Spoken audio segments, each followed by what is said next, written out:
My client stopped her toddler's hitting in the matter of about a month without using timeout, and I want to share with you exactly what she did because I think it could help a lot of you that are in the same position. A lot of us use timeout because maybe that's the way we were raised, or that's still kind of common culture in parenting, but I want to share with you why timeout is probably not going to be effective when it comes to your toddler's hitting, throwing. I want you to think about it. If you have weeds growing in your yard, right? They're coming up in your grass, and you come out and you cut them off right at grass level.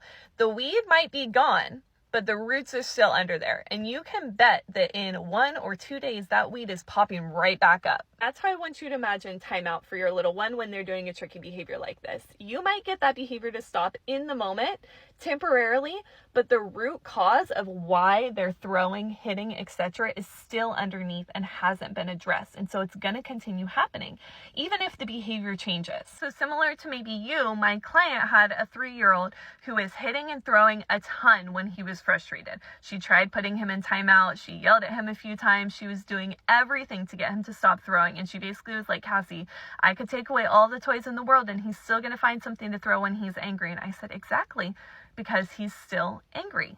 So the root cause you actually need to do here is set a boundary, have a calm reaction when he's throwing.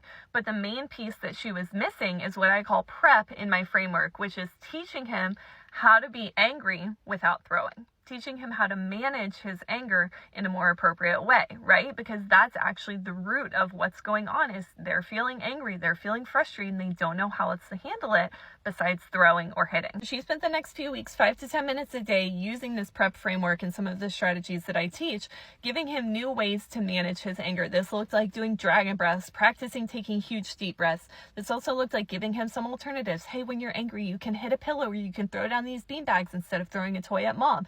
Giving him alternate strategies that got to the root of that issue. Also giving him tons of opportunities to practice being frustrated and angry in small ways. Let him be frustrated for a second. She prioritized this for a few weeks, and within a matter of a month, his throwing during tantrums was almost non-existent because she got to the root of the problem. This is what I'm always going to teach you and come back to is you can do all the strategies in the moment to kind of cut the weed off and cut that tricky behavior off. But if you're not getting to the root of the problem, it will continue. You have to get to the core of why your toddler is behaving this way. What skill, what alternate behavior, what do they need to learn so that this tricky moment stops happening? That is when you're going to see a huge difference in a matter of weeks. Want to know exactly how to do this? Go grab my toddler tantrums guide because I walk you through it and I cover almost every tricky behavior that I've ever seen a toddler do, not just throwing and hitting, but all the other ones that come up.